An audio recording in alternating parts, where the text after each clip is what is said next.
Good evening, everyone. This is Philip with an update, late night update, featuring new photographs coming in from Scott Wilson of Aloha Skies Aviation. Reporting from home tonight, so I'm not sure if I'll have a decent signal. So I'll try to keep it kind of brief so you guys can rewatch if you have to. But I'll get into it. There's two things to discuss tonight. The first is the surge of lava, which caused the brush fire to begin earlier this morning, and which by now has pushed all the way down towards the coast, near the Ahalanui and Pohoiki areas. So let me show you guys some of the photographs of that, and then I'll turn our attention to the brush fire right after that. So here we go. I'll start off with just like an update of what we saw earlier today. Hi Bruce. Hi everyone else is joining us. We're going to start off with a little update of what's going on down by the ocean, and then move over to what's going on over up above with the brush fire today. So just to recap, here's a photograph we had from earlier this morning, taken from the lava vessel Ohana of a big glow to the east of Fissure 8 that we found out later on was a brush fire when USGS released this photograph. These things are coming out much better here at night without the glare, so show them to you guys again. But basically what we're looking at is Pu'ukapoho is over here, kind of right off of frame. Well, actually right there, there it is right there. And so the river right before this bend, there was a seepage that came out somewhere underneath over here. I'm not sure which part through here it seeped out. Actually probably like right in here somewhere. It looks like there are some of these little silver things. There are some little overflows also. I'm not sure if in this photograph any of them reached down there, but whether it was a seep that came out or the overflow, it seemed to have been caused by the surge which came through following the 2:30 a.m. collapse that we had today. So this morning, that's what started off this brush fire burning right over here. And also this morning, we had this other view of the brush fire, how we saw Mahina create a cone right over here. And this brush fire seems to have kind of come and had one lobe that went up this way, maybe when the winds were a little weaker, and then kind of the bulk of it going off in this direction. And what we'll find out is that this fire has actually moved almost all the way to PGV, about 1.5 miles over the course of the day. So let me get into the photographs of that. Oh, and one final thing, the actual surge front was here just south of Green Mountain, Kapoho Cone, Pu'ukapoho, and maybe actually touching the bottom of the forested area over here, enough to cause some burning in this area as well too. Hadn't quite reached the coast. We'll compare this to what we see here shortly. But with the photographs coming in, these are from Scott Wilson tonight with Aloha Skies Aviation. Out there. By the way, I believe Scott has posted these on Hawaii Tracker already, so check those out if you guys want to see them and study them in better resolution. But what you can see here is Fissure 8. We don't see any big overflows kind of anywhere in the area over here. There might be one kind of right in there. Looks like there's a little something going on right in there, but it doesn't look like it's actually causing any burning, so I don't think that actually reached off of the recent lava flows. So that's all basically similar as it's been, but off here on the left of the photograph, here's where we see the fire, how far the fire is actually spread. Almost all the way, maybe you can see PGV is this facility right here in the background, right over here. And you guys can see the flow front maybe about 1/2 mile away, having traveled about 1.5 miles as calculated by Hawaii Tracker guys, especially Dean DuPont. So, starting to get a little rain over here. Let's see if you guys have any difference in signal or anything like that, but the thing is, that's one of the things concerning us tonight is the fact that we know for sure that there's some structures burning in here. So according to Scott, at least 3 houses burned, and 2 that there were just remains of the houses. The number could go higher than that once we actually can study the photographs and see where these were and see which ones were under threat. And it's a little hard to tell sometimes which ones actually burn all the way down and which ones the fire kind of goes around. So it's hard to say, but definitely feel for all you guys who have homes in this area, because they have been under threat here without going into particulars of which ones and exactly might have been the ones that are most threatened. But there's a good number kind of through the whole area. So kind of checking on fisher rate and looking at the cone. Right here is a fisher rate cone. Over here would be the little bay that we call Mini 8. So that looks all the same. I don't see any glow on the outside, which is something I've been looking for. So the cone seems pretty stable still, so that's all good as well. And once again, you can kind of look and see not a whole lot of overflow, especially right here, except possibly in this area right up here, which is what I pointed out in the last photograph as well. So turning to the ocean, here's a view, probably the latest view we have, darkest nighttime view from this evening of the flow as it comes up to the ocean.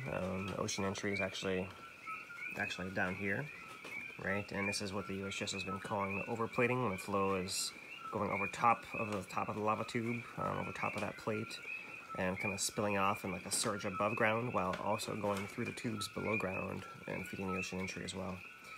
So that's what's going on right there. And the reason this particular nighttime photo is important, it kind of shows how that overplating surge front on top of the tube is actually splitting. There's one section that's going west, and it's also splitting in two. And this farthest west section is feeding this flow front that's kind of uphill of Pohoiki. Pohoiki is actually still a ways down over here, but this is actually uphill of that, so if that thing were to get going, it would be bad news.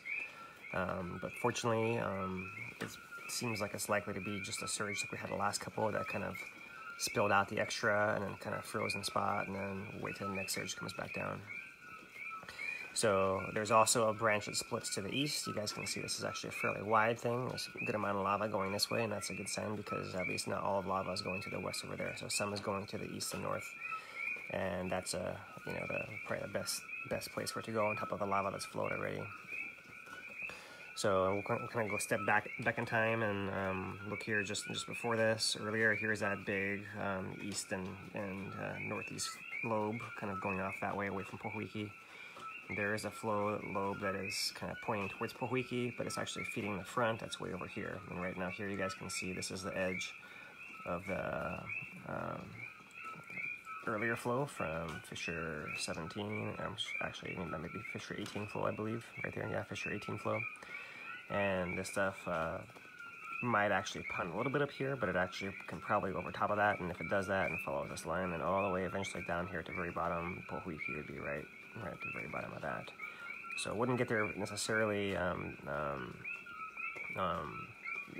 wouldn't race to get there necessarily, but it's definitely an area of concern we have if it kind of ponds over this kind of low spot in here first and then kind of spills over there. But my expectation, just given the pattern we've seen in the last few days, I could be surprised, but what I'm expecting now is that this kind of extra lava is going to just kind of stall out, thicken this pad, make this edge a little taller and farther over, and actually mostly stay back in the tubes going into the ocean, because there's nothing stopping that flow at all, and no reason for that to slow down at all in any way either. And there's also enough lava pushing this way that maybe that'll rob enough of it that it won't really get that far over here. But that's what's happened the last couple of times, and that's what we're hoping for today. We'll see maybe by morning, morning photographs, what the progress of that flow has actually been over here in the Pohoiki area. So here's a different view coming from the ocean. You guys can see there's the river of lava taking its turn by Pukapoho over here. There it is coming down and fanning out. There's that kind of fat northeastern and northeastern lobe. And then here's what splits in the southwest. There's two sections above, and then here's that flow front kind of above Pohoiki. The ocean entry itself, most of the flow is in the Ahalanui area still, but there is a little bit of glow on that area farther over that is closer to Pohoiki as well. So that's definitely of concern, because lava is actually feeding into the middle of that pad and kind of squirting it, oozing it out. So there's a chance that earlier part of the flow, so we're looking at it up here, that could activate somewhere farther down through here as well, and that's what we don't really want, because we see lava going in the ocean all the way to here. So it's really feeding all those tubes, not only the ones over here, the bigger ones that are easier to get into, but also somehow making its way pushing stuff out that direction as well. So that's the Pohoiki part of the story here. We'll have to keep watching. You know, the flow is just inching closer and closer. The longer it stays in that spot, it's the more, you know, the less likely it is that the boat ramp survives, just because it's under threat every day, and every day it's kind of has a chance to get over there. And we're thankful when it doesn't, but we really need something else to change for the boat ramp to get spared sooner than later here. So as we keep watching and seeing what actually happens and develops with that, we'll turn our attention to the fire. And here in this photograph, you guys can see, might be hard to kind of see exactly what's going on, but the new flow is down here at the edge of it, and the old flows are up here. Fissure 17 is up in this area over here. Fissure 20 is maybe over here. And they fed flows that direction down towards Mackenzie. So there's this little piece of land in between these two flows, and that's where the flow is actually coming through. And I wanted to show you guys this photograph in particular, just because you guys can see how it's not the whole area all on fire at once. It's like it's a line of fires that's kind of sweeping through the areas, burning the brush, and then either going around houses or igniting certain structures as well. So there is, we'll go back. Let me kind of zoom back out here and maybe go back from the back, kind of give you guys a different perspective of this flow. So this is it from earlier in the day. These are all by Scott Wilson from Aloha Skies, by the way. There's Scott's logo. Thank you so much, Scott. We appreciate it. Appreciate all the information you've been giving us. It's invaluable. So what we're basically looking at here is, you guys can see Fissure 8. There's our lava channel going all the way to Pu'ukapoho, way down over here. It used to go off that way, now it's turning and going this way, all through here. But there's this little piece of land right in here between this Fissure 8 flow and the earlier flows. All the fissure line, you know, 20, 22, 17, 18, 16, they're all on the line over here. That put up all flow on the south side. It kind of isolated that area, and now PGV is in that little wedge of land in between there, right? That big kipuka.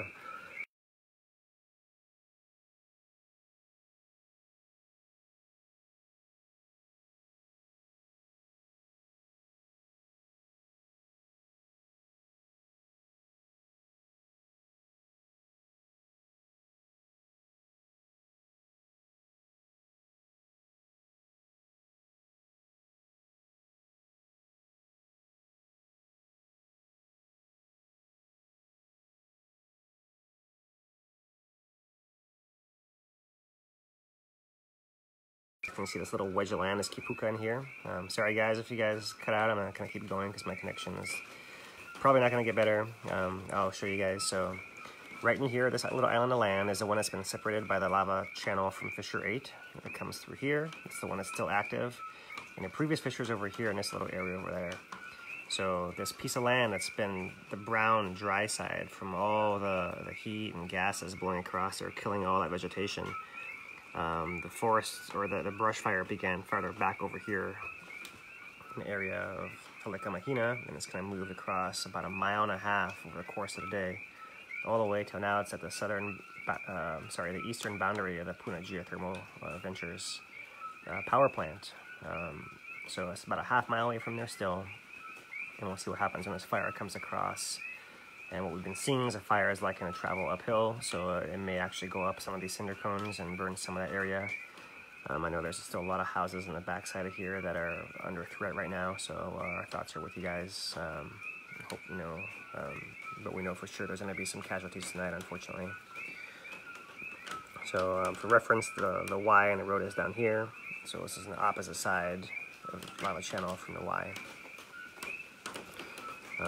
If you guys have houses in this area, you might go on Hawaii Tracker and look at Scott Wilson's posts, and he's got a lot more pictures than the ones I'm putting up here. You guys can look for a particular structure if you're interested in there.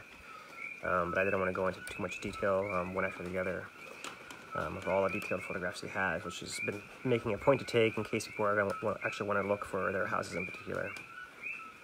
So looking over here at this photograph, you kind of can see it looks like down here is Pu'ukapoho, and the lava channel is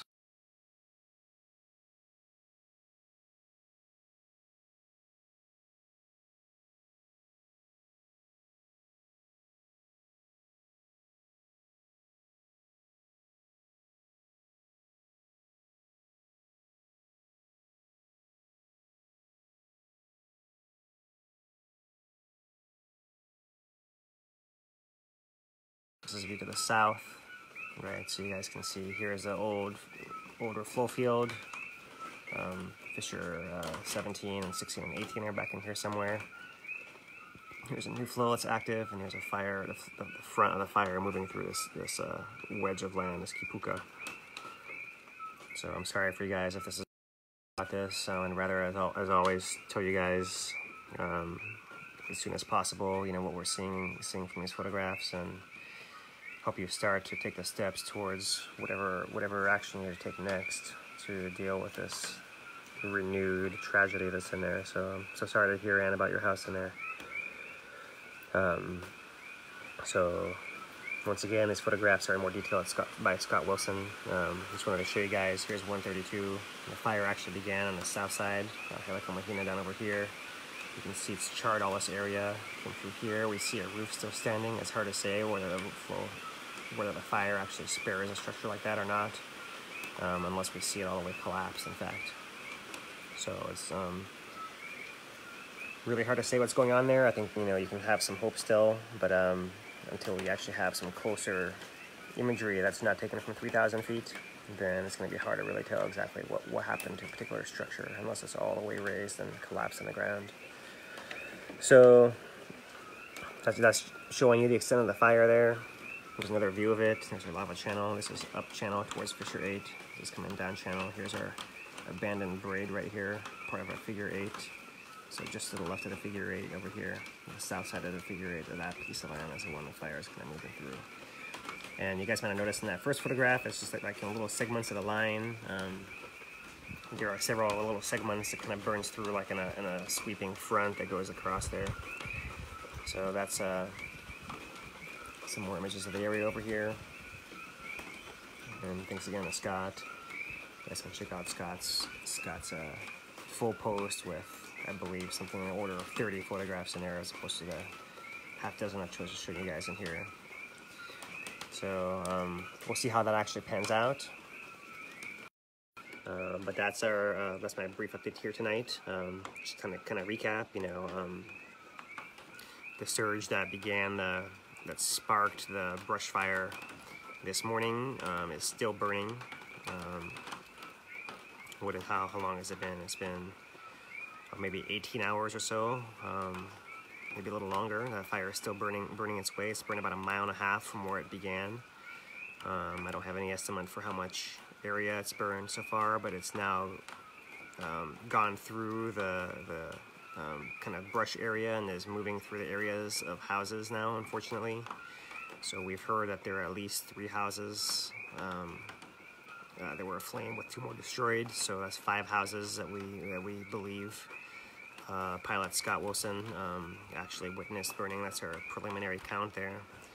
And we'll have to study the images to see how many more may have been taken over the course of the day, and what might happen overnight here. At Pohoiki, the surge front is kind of spreading out above the lava delta that's there already. Most of the lava is still going in the ocean at Ahalanui, but it might be still creeping towards the Pohoiki area, so we're still holding our breaths on that. It is also kind of creeping to the north and east, so that's gives some hope to relieve some of the pressure from the boat ramp. So that's basically what we got going on. We've had some earthquakes continuing, volcano. The big one, not yet. If the last one occurred on I forget how many hours now, but it was on a shorter side of average. It might maybe in the order of 36 or 34 or 38, somewhere in there. Was the interval of the last 2 collapses. And the next one, given that pattern, we would expect tomorrow. So we'll see what happens with that, and we'll give you guys an update in the morning. I'll be back at the hub tomorrow by noon or so. If anyone wants to try to find me over there, Kek and I are gonna be around there, and we'll do an update at some point in the day tomorrow. So thanks, you guys. Thanks for joining me this late evening here. We'll keep it kind of short. I know my feed is cut out a couple of times, so I'm just gonna wrap it up here and do more question sessions when I have better connection down at the hub. So thanks everyone. Thanks again to the Hawaii Tracker team that's doing all the data collection and reporting. There's a text version of this update as well that Dane has posted. So check that out as well, and then check out all of Scott's photographs as well. So thanks again, Scott. So thanks everybody. I'll talk to you guys tomorrow, and we'll sign off with stay classy, Puna. Aloha.